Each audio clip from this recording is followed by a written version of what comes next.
Hi, my darlings. Welcome back to my channel. If this is your first time clicking on this video, or if this is your first time here, thank you so much for coming. I really do appreciate you being here. If you are a returning subscriber, thank you so much for coming back. You guys are literally the best thing that has ever happened to my channel. Like, no cap.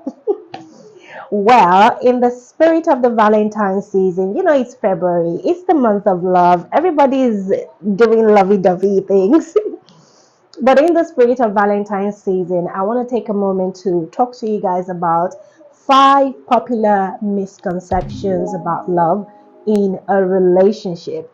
Now, I am filming this video on the eve of Valentine's Day, which is the 13th of February. Hopefully this video goes on my channel on Valentine's Day. That's what I want. So yeah, fingers crossed. But if this video sounds like something you're interested in watching, please stay here and let's jump right into this video.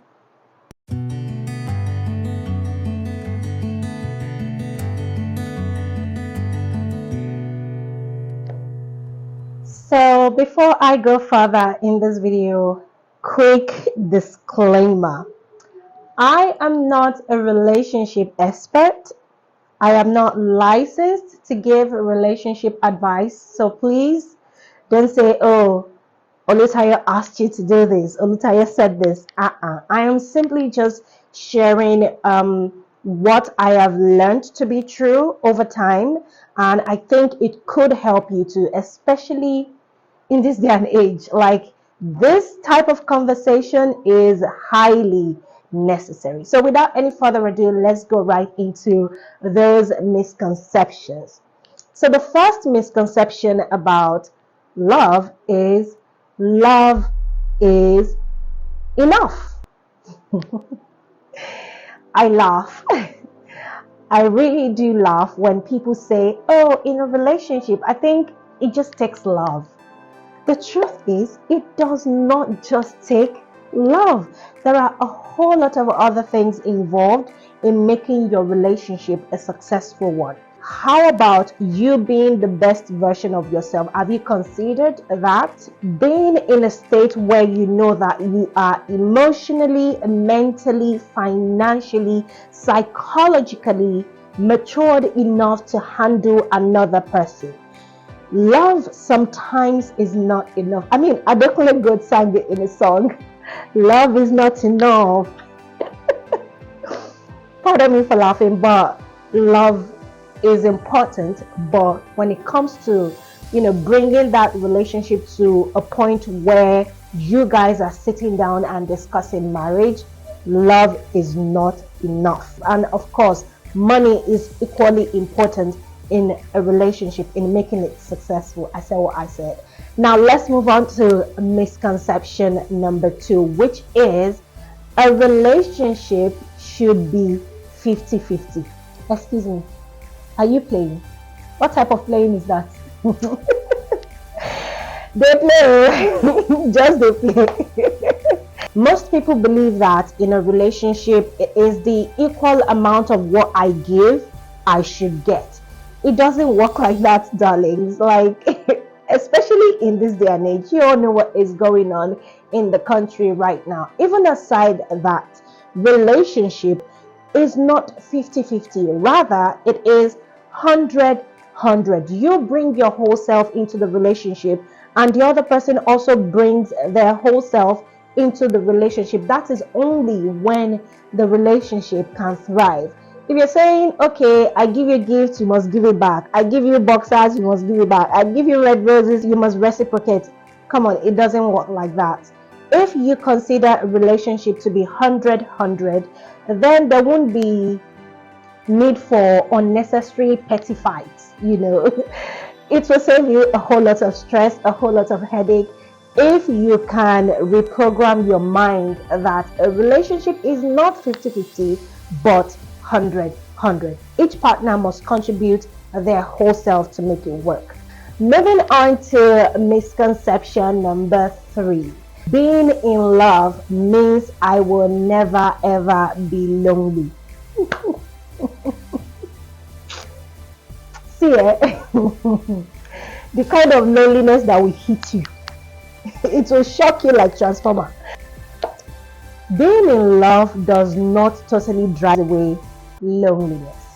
In fact, most people in a marriage are lonelier than when they were single. I know what I'm talking about because I'm married, right? So I can say these things. You have to get out of your head sometimes. It is all in your head. Being in love or having a significant other does not mean you won't be lonely. There are a lot of other things that could cause you to be lonely. That is why you need to work on yourself. A relationship, or should I say, a relationship that would eventually lead to marriage, is not for boys and girls. Get out of your head, okay?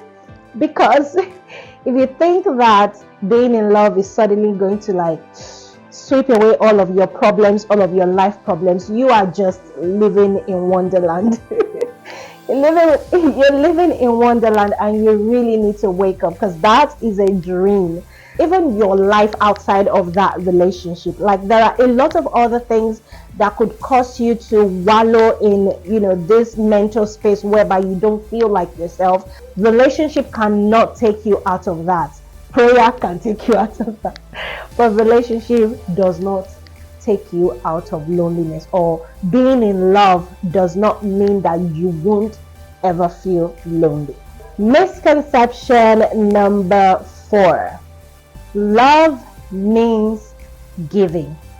Now this particular one is two-sided, right? Biblically, I agree that love means giving. I mean, the Bible says that for God so loved the world that he gave his only begotten son. Yes, there is an element of giving, and the way some people just misinterpret this giving thing, my goodness, it is so wrong. Young ladies of nowadays think that being in a relationship means that that person is your all in all.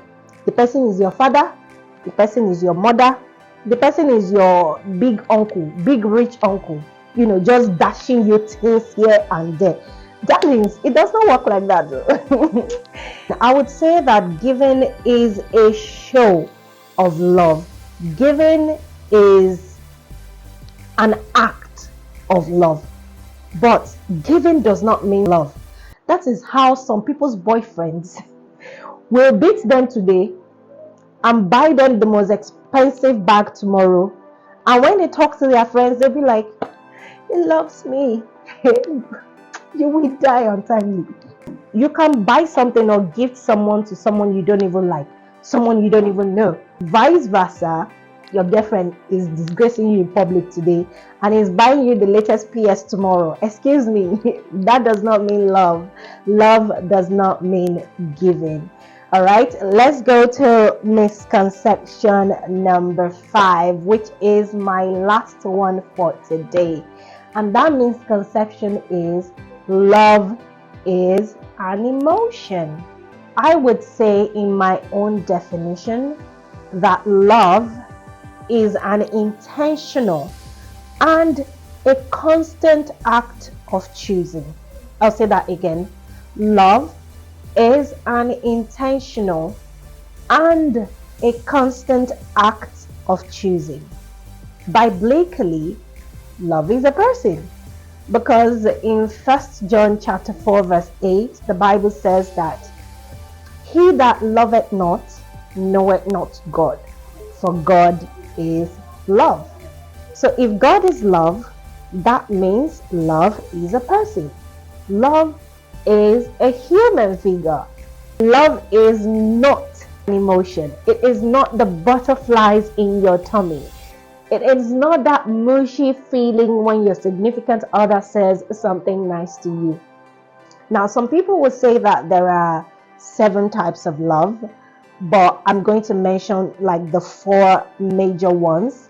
We have the one called Eros. Eros is like an erotic, romantic, sensual type of love, that has to do with body connection and intercourse and all of that. And then there is philia. Philia is more of a friendly type of love, the one you have towards your besties, the one you have towards your OGs, your day ones. Yeah, then we have sorge. That is a type of love you have towards family. It is very selfless as well. And then you have the most important one of all, that is agape. Now, agape's type of love is the best type of love. It is selfless, and that is why it is referred to as the greatest type of love. Some people will even say that agape means love of mankind. Now, do I think every human has these four types of love in their lives? Yes, I think so. Do they manifest differently? I think so. Are they all good? I don't think so. And that is why when people are getting married, I had some family members tell me that, oh, you're going into the husband's house now. You have to take some things, you have to stomach some things, you have to overlook some things. The institution of marriage is a learning place where you just go to learn, some things that you never knew before you got into that marital relationship will unfold as you go along on that journey, and you would be shocked. So they're kind of like preparing my mind that, see, where you are going, the only type of love that can help you through that journey is the agape type of love. Choosing this person irrespective of their bad habits, choosing this person irrespective of the fact that they snore when they sleep, choosing this person irrespective of the fact that they fart in public. That's funny, that's so extreme, but I have to just like throw that in the mix. He said NEPA has taken delight. So I'm just going to wrap up very quickly like this. So in the spirit of giving love, please choose to live in agape type of love with your fellow human beings. As much as you want to show love to your significant other, don't be a light in shining armor to that your significant other, and then you be a beast to other people. Come on. You can do better. Let's do better. So thank you guys so much for watching this video. If you find it helpful, if you learned something, or if you found it interesting, please take a moment to join the family. I would really appreciate that. Also, ring the bell next to the subscribe button so you don't miss any video from me. Until another time, I love you guys. You guys are the biggest part of my channel. And I'll see you in my next one. Bye. Like a bird on a tree, I'm just sitting here. I got time.